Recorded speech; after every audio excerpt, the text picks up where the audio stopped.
33 Muhammad. wasn't. Oh, God. No, well, Farrakhan, he was basically speaking about, his connection to how Elijah Muhammad was connected to Noble Drew Ali and how they had that as a foundation before they even had a foundation, and at the same time how Marcus Garvey had that connection as well. So they was giving homage towards it, different excerpts towards in YouTube, how that was one of the building blocks in the 1928, right? 1924. Or 28 or 24? For Morshan Temple. For The temple. Morshan Temple would be, you got Kenite Temple, 1913, and then Moore Holy Temple of Science, 1925, and Morshan Temple of America, 1928.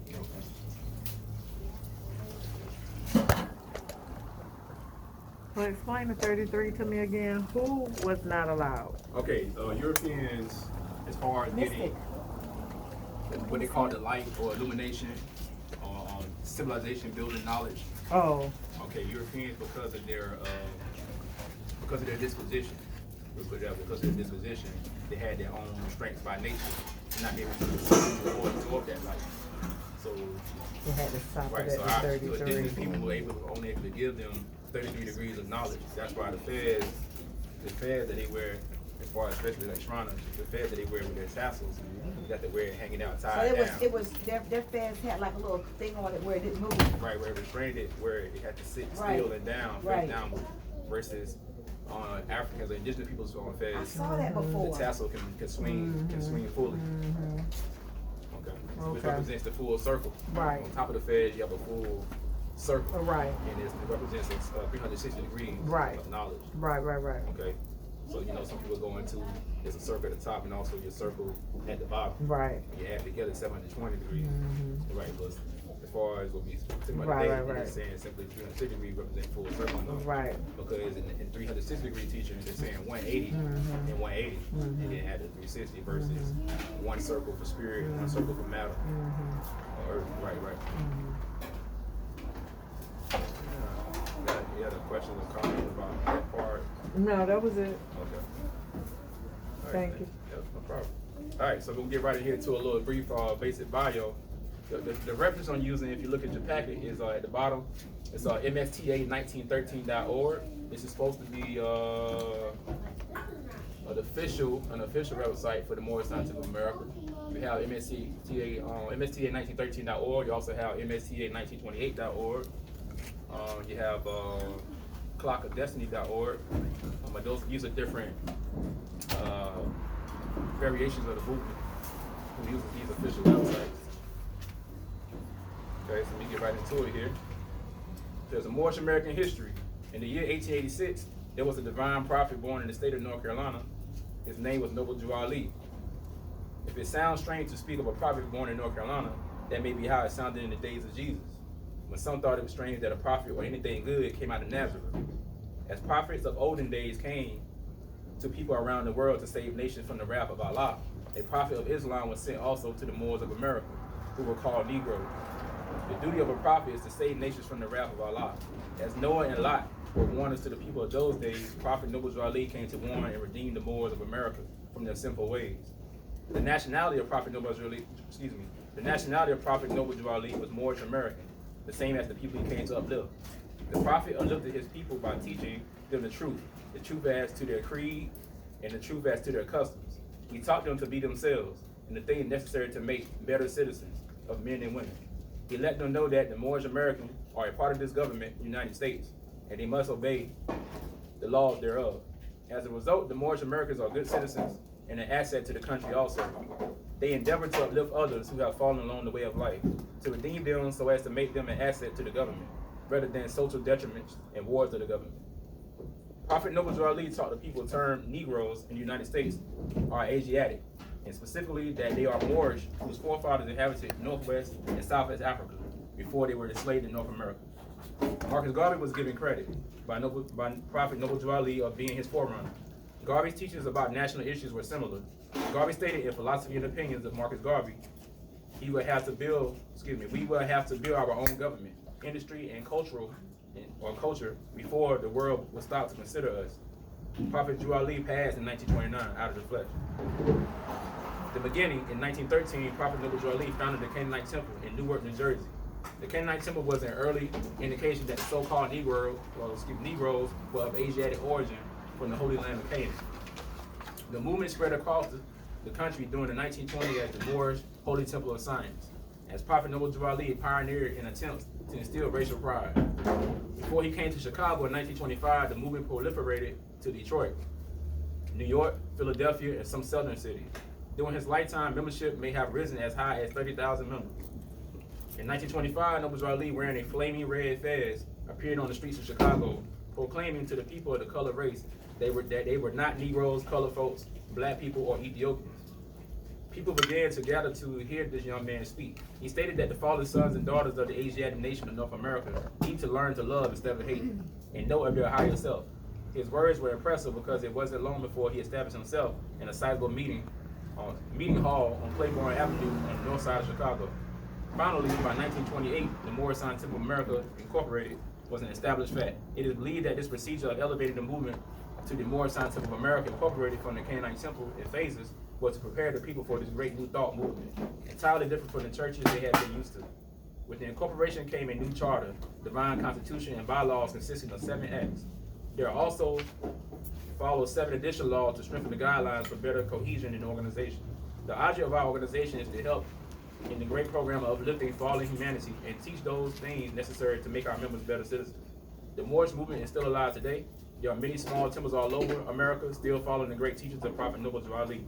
The star and crescent, fezes, turban, membership card, button, Moorish flag, and the correction of L or Bay to the surname signify Moorish identity. Okay, you got another subheading here. Is there any commentary or questions about what I've read off so far? Yes. When we first started reading about where he was born, and it said the state of North Carolina, well, during that time when he was born, this area was considered North Carolina. And a lot of the Moors today say that he was born in this area, near Princess Anne Road. Okay, so Princess Anne Road, Norfolk side. Okay. Yeah. All right, thanks for sharing that. So is that county or road? I think it was county back then. No, I think she said Road because President County being where Virginia Beach, right. yeah. So she said Princess Norfolk Anne side. Road, yeah. Norfolk side. It might be because my mother and they birth certificates and stuff, I think say Princess Anne County. Okay. So that might be Where the Virginia origin Beach. comes No, from? they Or- were saying Norfolk. They said he was born on Princess Anne Road. Yeah, actual like road, not the county. No, oh, because I was here to say, I think my grandmother said, all of this was Norfolk, all the way up to the ocean front, I think, at one time. Yeah, Norfolk was a lot bigger. It wasn't As you know, Virginia Beach. Chesapeake was a part of Norfolk. It wasn't Chesapeake, it was still Norfolk then Right. too. Wow. And Virginia Beach was still Norfolk County too. Uh-huh. And they called it Princess Anne County. Right. Portsmouth and Berkeley, all that area was all Norfolk. Right. But even before then, it was North Carolina. Okay. You know, if you look back, if you take the maps and go back, you know, it was considered the state of North Carolina. Yeah, because my grandmother was born at that time. She said, I think she said it was. Thanks for sharing that, sister. Since we going to Yeah, go ahead, brother. Wait, time. Virginia Company of Tobacco. Virginia Company of Tobacco. Anybody remember that too? They said that's what was the origin too. Before it changed out of Tescanoco-Moco. Tescanoco-Moco was the so-called Pocahontas connection. Kind of off track, but I'm just Are saying. you good? Yeah, thank you. Because I think my We grandmother were was born explaining like like Princess Anne. 1909 or something. Okay. We have another subheading here where it says Prophet makes a plea to a nation. Just to give a little bit more background on Noble Drew Ali. And the plea that he was making to the nation was, I would divine the national movement. Oh yes, so that's to clear that up too. There's another name. He's asking about the dates and stuff. Most people are familiar with Moorish Temple of America, but it's actually the Moorish Divine and National Movement. As a movement, that's what it's called, the Moorish Divine and National Movement. And that is basically dealing with the true holistic art of government. So you have your divine, sacred side, and your so-called secular side. Okay. Our divine and national movement stands for the specific grand principles of love, truth, peace, freedom, and justice. And I, the prophet, am applying to all loyal, faithful Moors, members, and the American citizens to help me in my great uplifting acts of uplifting fallen humanity among the Asiatic race and nation. For I have suffered much and severely in the past through misunderstanding of what the movement was dedicated to. It is the great God Allah alone that guides the destiny of the divine national movement. I know all true American citizens are identified by national descent names to answer and apply to the free national constitution of the free national republic of the United States of America. That's why I am calling on all true national citizens to help me morally and financially in my great work I am doing to help this national government.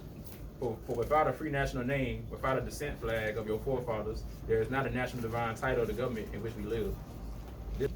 You didn't deal with that in this particular reading that I'm doing. The teaching is, you want to do it? Yeah, it's found.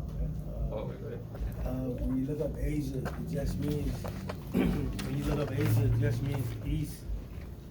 So, like if you were to say Caucasian, you're saying Caucasus, Asia. Mm-hmm. You're saying a dead man from the east. When you say Asian, it just means east. It just means that we're the people of the east. So it does not mean the continent of Asia and No, that. it does not mean that we're what they call Mongoloids, Asians like that. It just Asia just means east. Mm-hmm. That's good. Thanks. So, as you know, there's many degrees to information and knowledge. So I thank Brother Jelani for expounding on that. Yes. Yeah, good things. All right, so you have Asia, which simply means east.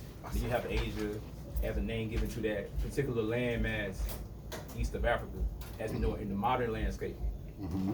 However, there's some theories presented before about the Earth being, all the land being connected all at one time. Pangea. Right. So these demarcation lines are arbitrary, and some of it, and the geology of the Earth has kind of shifted since these ancient times. At least something past 40,000 years ago. Yeah, well, there was no people on the earth when Pangea was here. When all the continents were connected, were people here? And if you look, they also use the Bible as the origin of man. So sometimes when they mention Asia, they regard Africans as cursed. So anything that comes from Africa, you should be cursed. But if you come from Asia, you're good to go. Free people. So that's what they use it most of the time. Now, when you refer to, I think you should give a source or a trail of where that kind of information comes from, because. You see the first page. All right. He said Noah and Lot. He mentioned those people in the Bible. Yes, you know a lot in the first paragraph. Right? So he's taking the middle. He's taking the Bible middle. And he's associating us with those people. So if you understand the Noah and Lot in that story, you understand that Ham was cursed. Is it Ham the one who was cursed in this children? No, Canaan was cursed. Canaan was cursed. Correct. And the Africans. No, The sons were Ham, Shem, and Japheth. Right. So which one was cursed again? Ham. Ham wasn't cursed, it was Canaan. But Canaan is not one of the three sons. Let me expound on that for a little bit. The sons of Noah were, like you say, Shem, Ham, and Japheth. Mm-hmm. The story in the Bible goes that two of his sons. First of all, you have to start with Noah being the first farmer after the flood, so to speak. So he planted a vineyard. Within his vineyard were grapes. He partook of the grapes and got drunk and lay down in his tent. Then two of his sons came in. Shem and Japheth came in with their face turned backwards, so they wouldn't see their father's nakedness. And Ham came in. Ham came in with his face forward and saw his father's nakedness and supposedly had the first thought of homosexuality. But when Noah woke up, Noah said, "Cursed be Canaan." And The Canaan son of descendant. wasn't even born yet. Got you. He was the fourth son of Ham. Got you. All your descendants will be cursed. Right. Right. No, it says in Genesis it says the fourth generation. Your fourth fourth, generation. specifically. Fall on the fourth generation. So that's why you say So Canaan, was the not fourth Ham. son of Ham. Got you. So Thank that's you. why he was born albino, and that was The curse. Right on. All the right. first one without pigmentation. So they don't regard the Africans as stuff. No. No, that story Not is. more. He was talking about the, not, matter of fact, not this much. You talking about the Caucasians? No, I'm talking about, I think the Hebrew Israelites, they use that kind of talk too, when they explain themselves as they are not African, they actually come from another place. Right, that's a certain faction of Hebrew Israelites that teach that way. Yeah. Oh, yeah, more than Right. Israelites. That's what Cause he explains. All right. And that's what Noble Drawlees do, using the Bible to explain the origin of man or black people. That's why they mention Asiatic instead of African. So some people say they just mean the East, but the truth is they want to get you as far away from Africa as possible. Okay, so that's your conception, that's your perspective of what the That's knowledge. it. That's my perspective. All right. All right. So Asia actually represents. Well, I guess actually what I'm gonna do because it's not literal. You have metaphysical interpretations, and then you have your literal interpretation. right. So metaphysically, Asia is a certain dimension. It represents a certain dimension of consciousness. That's actually the fifth and above, the fifth dimension and above. So a person who is an Asiatic is somebody who has ascended to the fifth dimension of consciousness and beyond. Yeah.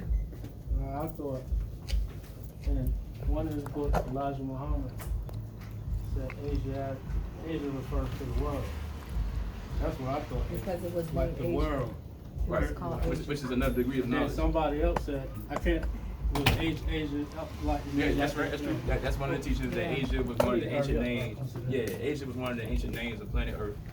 So the idea is supposed to be that why would you claim one specific area of the Earth when the whole Earth belongs to us as indigenous people? Yeah. So that's why they're teaching that. So he's saying Asiatic black man. He's saying that no one can really isolate you to a certain area or reduce you to a certain area. The whole Earth belongs to you. Right. The whole planet Earth is Asiatic man. Now, if you get to another side of the teaching, you hear Khalid Muhammad speaking about it, saying that he's a Moor. Khalid Muhammad said he's a Moor, and he said that Asia.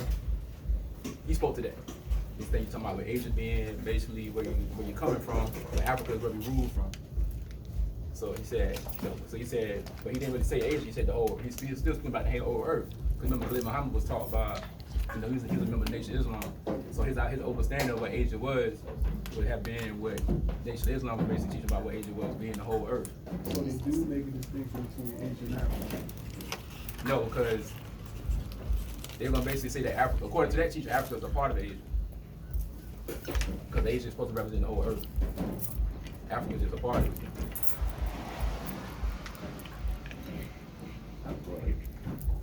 Boy, I'm gonna have to keep going, but Oh, yeah. I remember Message to the Black Man. He made a distinction in Message to the Black Man. Right, he did a distinction. Yeah, he did a distinction then. But you have to remember that depends on what time frame they're writing in and how they were teaching. Because they didn't stick to the same, just like any other organization or movement. Throughout time, they started to adjust and make variations in their teachings or whatever throughout the decades, throughout the era. You do remember he said something about us leaving Asia and going into the jungle of Africa. The jungles of Africa, right. So And they they made have, a distinction. they have the sun burning us and Ahab becomes frizzy. So they made a distinction. Right, yeah, they definitely made, I didn't say they didn't, but they did make a distinction. But actually in their teachings about Asia, when they defined the word Asia, they saying basically it's the whole earth at one time. They're saying at one time, so that means they're not saying it still is, but they're saying at one time. So they want you to identify with your origin as far as the root. It's saying it's basically the whole planet Earth. So when he started to say, make a distinction between Asia and Africa, he started using modern language. He started speaking the way that it is now. Because you know that wouldn't make sense if he started to say Asia. Because you would have to make a distinction between Asia and Africa now. Because there is a distinction like where they're at, geographically. And then he made, well, what statement? No, they barely could even read and write or Right. even speak the language. So he had to be very tactful in how he approached them. Right. And we spoke on these before. We're saying that a lot of our messengers and teachers and things, if they were alive today in the flesh, they would probably teach like this, probably differently. Like Elijah Muhammad. Right, Elijah Muhammad probably teach, like I said, totally different, but he'll have something different to say in 2020 than he would have said in the 60s or 50s, whatever. And same with Noble Drew Ali. Exactly. His teachings would evolve. Definitely. Oh yeah, definitely. You know. Right, but there's only so much he can give to people that they can receive At that moment. and move on. So you had to give them some familiar symbols. Right. So he'll speak of Jesus, speak of the Bible. The Bible is only the main book they was reading. I still find some older people today who will see me even reading a book and say, "What is that? The Bible?" Like any book. Well, actually, if they knew what Bible meant, they would actually be correct. You know, because the Biblios are small books. But as far as they assume anybody that's doing any reading that has substance, they have to assume that's the Bible. So some people still have the train of thought that the only book that's worth reading of substance is the Bible, because that's the only book they was allowed to read back in slavery time, and they wasn't even allowed to read that.